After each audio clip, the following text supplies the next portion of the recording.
இந்த வார இறுதிக்குள் கரூருக்கு சென்று கூட்ட நெரிசல் சம்பவத்தில் பாதிக்கப்பட்டவர்களை சந்திக்க விஜய் திட்டமிட்டுள்ளதாக தகவல் வெளியாகியுள்ளது.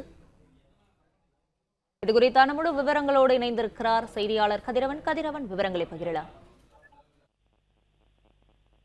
கரூர் வேலுச்சாமிபுரத்தில் கடந்த செப்டம்பர் 27ஆம் தேதி தாவேகா தலைவர் விஜய் அவர்கள் பிரச்சாரம் மேற்கொண்ட போது கூட்ட நெரிசல் சிக்கி 41 பேர் பலியானார்கள். 100க்கும் மேற்பட்டோர் காயமடைந்து 3 நபர்கள் வரை தற்போது வரை அவர்கள் சிகிச்சையில் இருக்கிறார்கள்.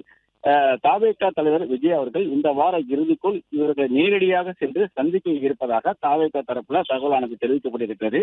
இது குறித்து இமெயில் மூலமாக தலைமையில் இருந்து காவல்துறைக்கு பாதுகாப்பு கேட்டும் அனுமதி கடிதம் கேட்டு இமெயில் அனுப்பியிருப்பதாகவும் தகவல் கிடைக்கப்பட்டிருக்கிறது. பாதுகாப்பு கேட்டும் அந்த அனுமதி தர மறுக்கும் நிலையில மாவட்ட ஆட்சியரை சந்தித்து நேரடியாக சந்தித்து அவர்கள் பாதுகாப்பு கோரவும் திட்டமிட்டு இருப்பதாகவும் இந்த வார இறுதிக்குள் பாதிக்கப்பட்ட நபர்களை நேரடியாக சந்தித்து அவர்களுக்கு ஆறுதல் தெரிவிக்க தாவேகா தலைவர் விஜய் திட்டமிட்டு இருப்பதாகவும் தாவேகா தரப்புல தகவலானது கூறப்பட்டிருக்கிறது.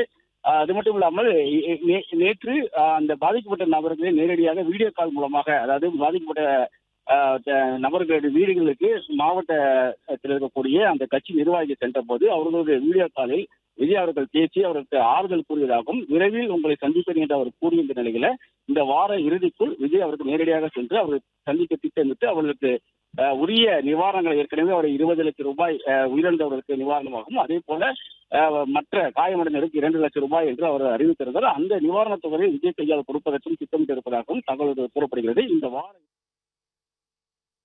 பிளே ஸ்டோர் மற்றும் ஆப் ஸ்டோரில் இருந்து பாலிமர் செயலியை QR கோடு மூலம் பதிவிறக்கம் செய்யுங்கள்.